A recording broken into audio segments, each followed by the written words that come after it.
ऐसे ही दिन गुजरते गए और 3 महीने पूरे हो गए। जमींदार अर्जुन को साथ लेकर रघु के घर आ गया। रघु, बाहर आओ। 3 महीने हो गए हैं, पैसे देने आए नहीं, तो कल मैं पूरा दिन तुम्हारा इंतजार करता रहा। मजबूरन मुझे खुद तुम्हारे पास आना पड़ा। चलो जल्दी बाहर आओ और पैसे दो। रघु बाहर आया। रघु के पास अभी 40,000 पूरे नहीं हुए थे। उसके पास अभी सिर्फ 25,000 रुपये थे। उसने जमींदार से कहा, जमींदार साहब, मुझे माफ कीजिए, मुझे 5 दिन का समय और दीजिए। मैं आपको खुद अपने पास आकर आपके पैसे दूंगा।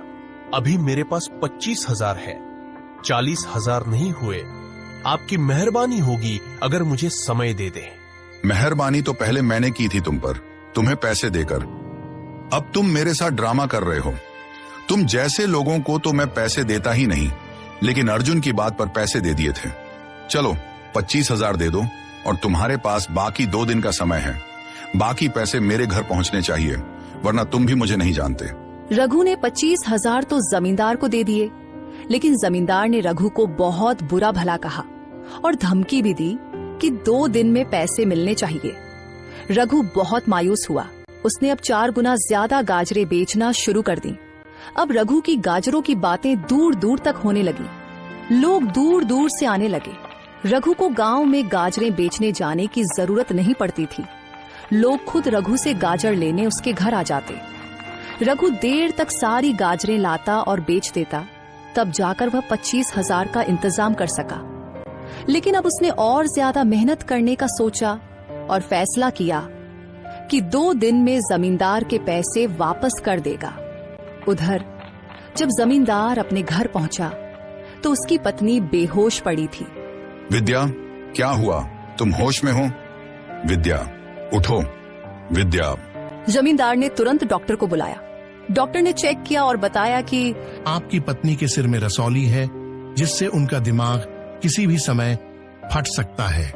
आपको उनका ऑपरेशन कराना होगा और यह ऑपरेशन भारत में नहीं हो सकता। आपको इंग्लैंड जाना होगा। डॉक्टर साहब, ऑपरेशन के अलावा क्या मेरी पत्नी ठीक नहीं हो सकती? नहीं, आपको तुरंत ऑपरेशन कराना होगा। आपके पास ज्यादा समय नहीं है। अगर 2 दिन के अंदर ऑपरेशन नहीं हुआ तो उनकी मौत हो जाएगी। ये सुनकर जमींदार बहुत ज्यादा डर गया। मालिक, मैंने सुना है कि जो गाजरें रघु बेचता है वे जादुई गाजरें हैं। जो भी बीमार व्यक्ति उन्हें खा ले वह तुरंत स्वस्थ हो जाता है। अगर आप कहें तो मैं उसे बुला लाऊं और आप मालकिन को वह गाजर खिला दें। क्या बातें कर रहे हो? मैं इन चीजों पर यकीन नहीं करता। ये सब अफवाहें होती हैं। लोग अपना काम चलाने के लिए झूठ बोल देते हैं। इनको गंभीरता से नहीं लेना चाहिए। नहीं मालिक, मैं सच बोल रहा हूँ। मैं खुद भी यकीन नहीं करता था, लेकिन रघु की गाजरें पूरे गांव में मशहूर हैं। मेरा मानना है कि आप एक बार उसे बुला लें और मालकिन को वो गाजरें खिला दें। अच्छा, अगर ऐसा ही है तो जल्दी जाओ। मैं अपनी पत्नी को इस हालत में नहीं देख सकता। जाओ, रघु को बुलाकर ले आओ। अर्जुन तुरंत गया और रघु को अपने साथ लेकर जमींदार के घर आ गया। जमींदार ने रघु से गाजर लेकर अपनी पत्नी को खिला दी। 10 मिनट में करिश्मा हो गया। जमींदार की पत्नी की आंखें खुल गईं और वह उठकर खड़ी हो गई। जमींदार यह देखकर बहुत खुश हुआ और रघु से बोला, रघु, तुम्हारा बहुत बहुत धन्यवाद। तुम्हारा यह एहसान मैं जिंदगी भर नहीं भूलूंगा। मुझे माफ कर देना।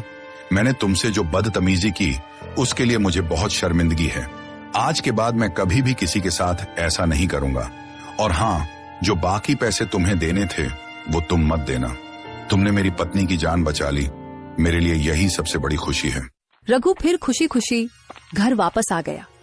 कुछ ही दिनों में एक बहुत बड़ा व्यापारी रघु के पास आया, जिसे जमींदार ने रघु की गाजरों के बारे में बताया था।